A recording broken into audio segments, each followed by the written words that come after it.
According to Sterling Hayden, the gay actors of old Hollywood are listed. He had a hidden relationship. The 26th of March, 1916, found Sterling Relia Walter being born in Montclair, New Jersey. Sterling Hayden was born on that day. In the beginning, he was known by the name Sterling Rea Walter. During his formative years, he was subjected to both tragedy and transformation. Immediately following the untimely passing of his father, Sterling's mother remarried, and he adopted the surname Hayden, which was his stepfather's. Even when he was a little child, he displayed characteristics of the spirit of adventure that would later come to define his life. Hayden's dreams, which began at an early age, were not of becoming famous but rather of sailing and seeing new places. After dropping out of high school, he began his career at sea as a youngster, moving up through the ranks to become a shipmate and then a captain when he was in his early 20s. For him, sailing was more than just a passing fad. In the beginning, it was his true calling. Through his extensive travels and his experience as a captain of schooners across oceans, he developed a profound appreciation for the wild beauty and peril of the ocean. This experience of seafaring remained a key love throughout his entire life, and it was a shelter that he would constantly return to whenever he became disillusioned with the artificial that Hollywood offered. The path that Hayden took to become an actor was practically by chance. His remarkable 6'5" frame, rugged good looks, and natural charisma caught the attention of executives at Paramount Pictures, who offered him a contract despite the fact that he had no prior experience in the acting industry. He rose to popularity in the 1940s as a result of his marketing campaign, which portrayed him as the most gorgeous guy in the film industry. Early films of his, such as Virginia 1941 and Bahama Passage 1941, demonstrated his commanding presence in the film landscape. However, even at that time, he refused to be contained within the confines of the role of a typical matinee idol. Acting was something he did for money, not for fulfillment. He referred to it as a necessary evil in order to pay his actual passions. He did this rather frequently. During the outbreak of World War II, Hayden decided to put his promising film career on wait and instead enlist in the Office of Strategic Services, which was the predecessor to the Central Intelligence Services. Through the use of the identity John Hamilton, he participated in clandestine activities behind enemy lines in Europe and the Balkans. These missions included providing resistance forces in Yugoslavia and that of Italy. Not only was his military service extremely risky, but it was also extremely heroic. In recognition of his gallantry, he was awarded both the Silver Star and the Bronze Arrowhead. His lifelong skepticism of authority was shaped by the experience, and it was the source of inspiration for his subsequent socialist leanings. The experience had a profound impact on him, both politically and psychologically. Hayden went to Hollywood after the war, but he eventually discovered that it was becoming increasingly difficult to reconcile his personal views with the demands of the industry. In 1951, during the height of the Red Scare, he was compelled to appear before the House Un-American Activities Committee, also known as HUAC. Having briefly joined the Communist Party in the years following the war, he unwillingly obliged with the request and provided the names of other individuals who were suspected of being communists. The treachery was something that he really regretted, and he later described it as the greatest shame of his entire life. For many years, the guilt tormented him and served as the impetus for a significant portion of his writing, including his renowned autobiography, Wanderer, published in 1963. This book recounted not only his travels, but also his inner turmoil, political disappointment, and the effort to be true in a world that was dominated by conformity. Hayden was responsible for some of the most iconic performances of the 1950s and 1960s, and this was achieved either in spite of or possibly as a result of his difficult relationship with Hollywood. In the legendary films The Asphalt Jungle, 1950, in which he played a doomed criminal in John Huston's gritty noir, and Stanley Kubrick's The Killing, 1956, a taut heist thriller that is still considered a masterpiece of its genre, he gave a stoic, smoldering intensity to the roles that he played. His portrayal of the delusional General Jack D. Ripper in Kubri's Dr. Strangelove, which was released in 1964, is considered to be one of his most memorable roles. In this film, he portrayed the character with a chilling conviction and scathing sarcasm, a performance that continues to reverberate due to its dark commentary on the craziness of the Cold War. Later on, he made an appearance in The Godfather in 1972, playing the character of the corrupt police captain McCluskey. He brought gravitas and menace to the role, which is now considered to be one of the most important roles in the history of cinema. Additionally, Hayden investigated jobs in television, which was a field that was quickly increasing during the 1970s. This was in addition to his employment in the film industry. Hayden was able to deal with material that was somewhat off the beaten path in comparison to his typical tough guy roles, because to his appearance on the Canadian science fiction television series The Star Lost. The Star Lost was a show that aimed to merge speculative fiction with philosophical concepts. The series was ambitious, but it only lasted for a short period of time, yet it presented Hayden with the opportunity to experiment with a variety of genres and forms of media. During the same time period, he also had an appearance on the American detective series Banishek, which starred George Peppard and was liked for its combination of humor and mystery. During a time when many of his contemporaries were having difficulty finding employment, Hayden was able to maintain his presence in the entertainment industry by participating in television parts, even though these roles were sometimes only for a short period of time.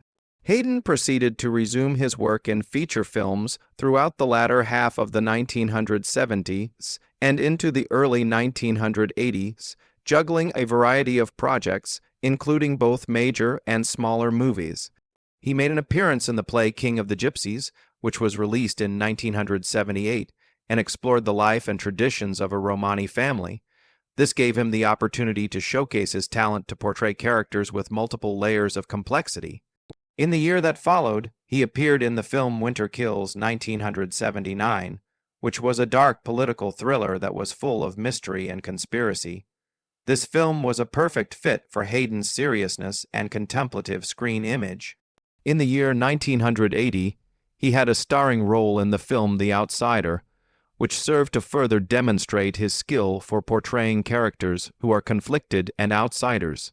It was in the same year that he made a major appearance in the comedy 9 to 5, which was a commercial and critical success and starred Dolly Parton, Jane Fonda, and Lily Tomlin.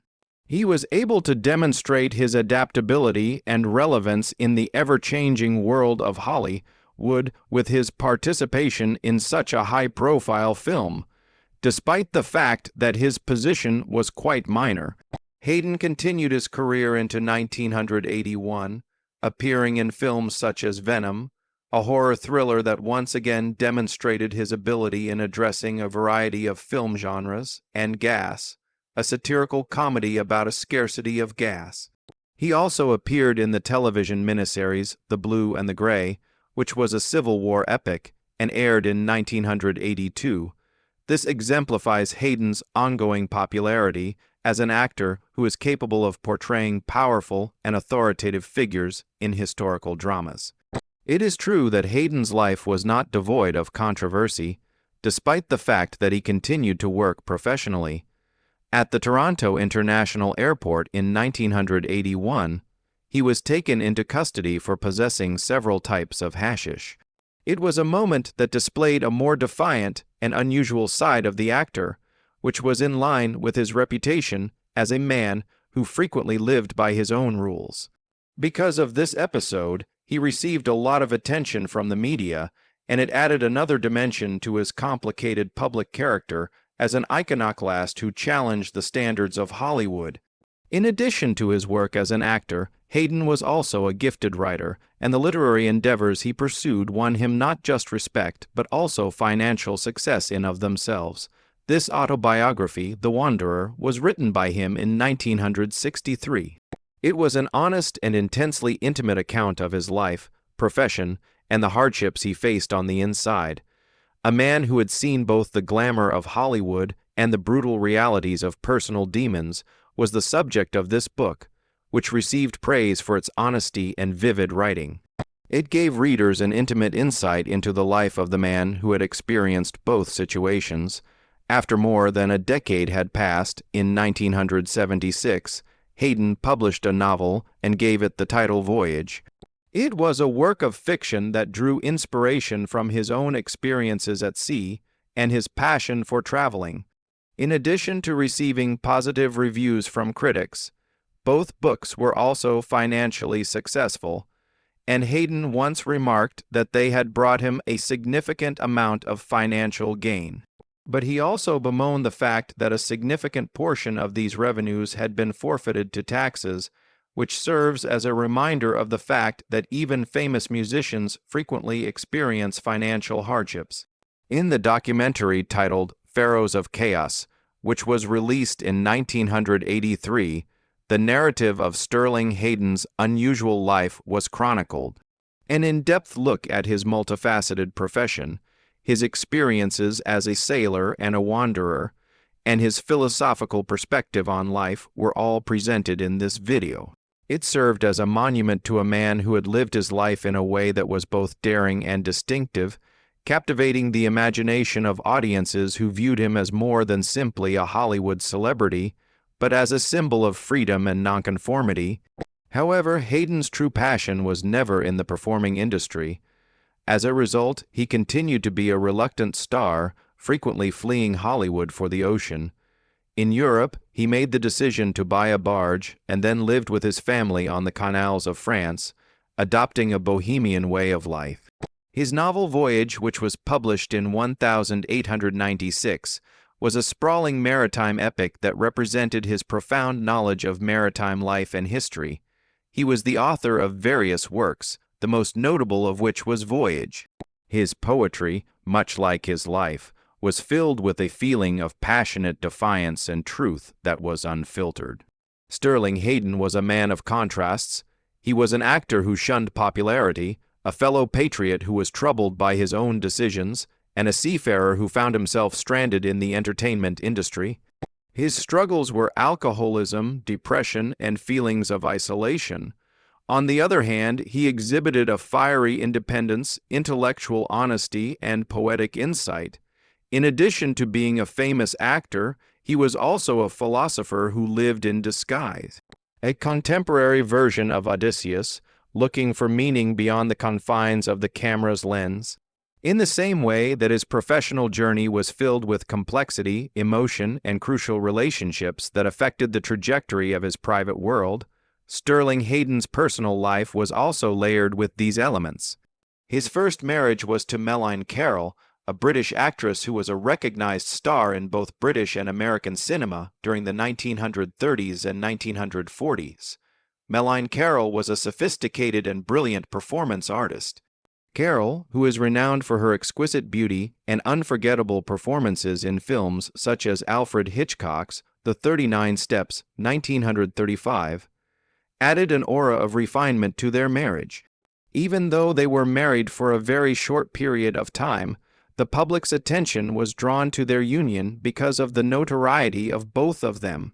The relationship, on the other hand, was ultimately found to be unsustainable, either as a result of the expectations of celebrity, the rigors of Hollywood life, or different personal paths.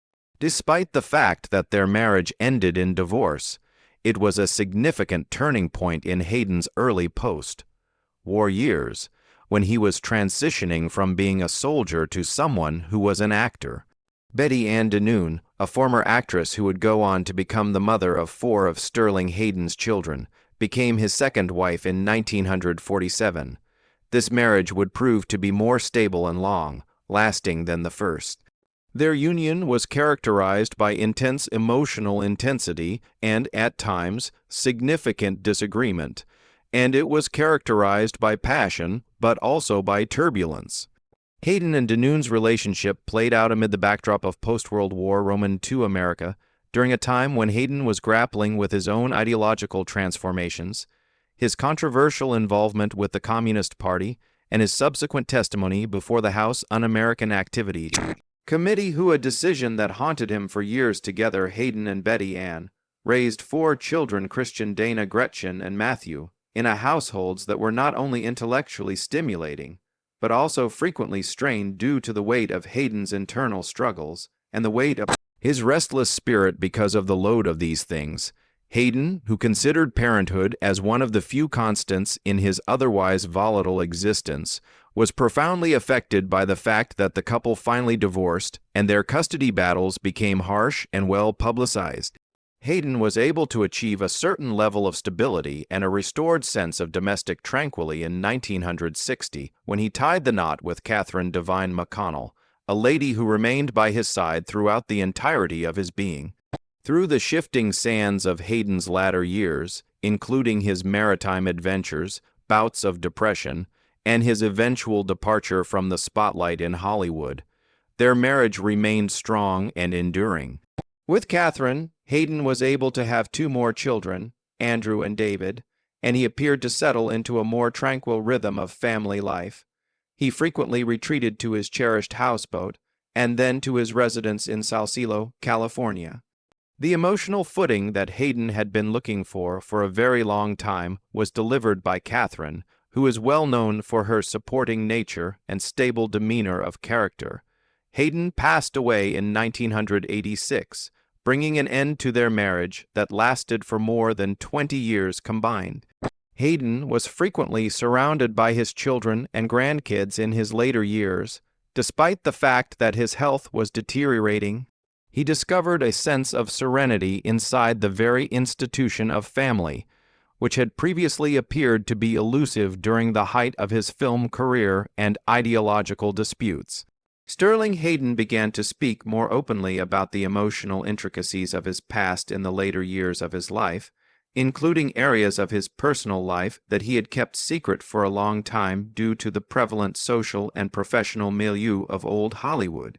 This occurred as he became more reflective and forthright in his later years. In private talks and notes that were not published, he disclosed a number of stunning and illuminating facts, one of which was the fact that he had engaged in romantic and sexual relationships with a number of notable male performers during the 1940s and 1950s. Fierce condemnation of homosexuality that existed during that time period resulted in the existence of relationships that were kept tightly secret. Hayden was a well-known figure in the world of war films and noir classics due to his chiseled features and imposing presence. He had been renowned for a long time as a rough and hyper, masculine figure, an individual who was deeply at odds with the rigorous standards that were placed upon male performers during the golden age of Hollywood was hiding beneath that facade. Hayden is said to have mentioned actor Clifton Webb as one of his earliest secret pals in the industry, as stated by individuals who are close to him. Webb was recognized for his elegance and wit, and he was frequently cast in roles that were aristocratic or assertive. Although it was widely believed that he was gay, he never openly disclosed his sexual orientation. Despite the fact that their public personas appeared to be completely different from one another, Webb Urbane and the theatrical Hayden Gruff and Seafaring, they had a common concept of the dual lifestyles that they chose to lead. The connection between them is claimed to have been characterized by lengthy philosophical discussions about art, masculinity, and the loneliness of being different in a society where the camera wanted illusions and the studio bosses expected silence. In addition, Hayden expressed his tenderness when discussing his problematic relationship with Anthony Perkins, the young actor who is most remembered for his role in the film Psycho. Hayden characterized Perkins as sensitive, contemplative, and burdened by internal shame that was created by the pressures of celebrity and his pious upbringing. This was despite the fact that their affair supposedly took place years before Perkins's reputation reached its peak prominence. Their gatherings were occasional and always shrouded in mystery. They were held at homes in Laurel Canyon that were separated from the rest of the neighborhood or in Palm Springs that were located in the desert. Hayden would later say that despite the danger that surrounded such encounters, There was an agonizing beauty in those snatched moments of vulnerability with another guy who understood the same quiet suffering. This was something that Hayden would eventually admit. Additionally, he said that he had a brief but emotionally strong affair with Salman Moe, the sad young actor of Rebel Without a Cause. He said that this liaison was brief but intense. In contrast to the other members of the group, Mino belonged to a younger and more defiant generation, one who is less likely to adhere to the established norms, but who is still compelled to remain in the background due to the industry's covert authoritarianism. Mono was described by Hayden as being courageous, wild, and haunted. Hayden also confessed that he felt both protective of and drawn to the raw emotional energy that Mono has. Their connection, despite the fact that it was brief, left an indelible mark on Hayden, particularly in light of the fact that Mono's career was unsuccessful and his life was taken by violence many years later. The contemplation and regret that Sterling Hayden expressed in his observations did not originate from a place of tabloid gossip, but rather from a deep well of introspection. He felt regret for the fact that he had spent a portion of his life living in dread, as well as for the people he loved who were never acknowledged in public. Ultimately, his willingness to name these individuals was not a betrayal. Rather, it was a monument to the hidden loves that shaped him and to the lives that stayed forever in the shadows of the silver screen. This tribute was bittersweet. Hayden passed away in Sausalito in 1986 at the age of, from prostate cancer.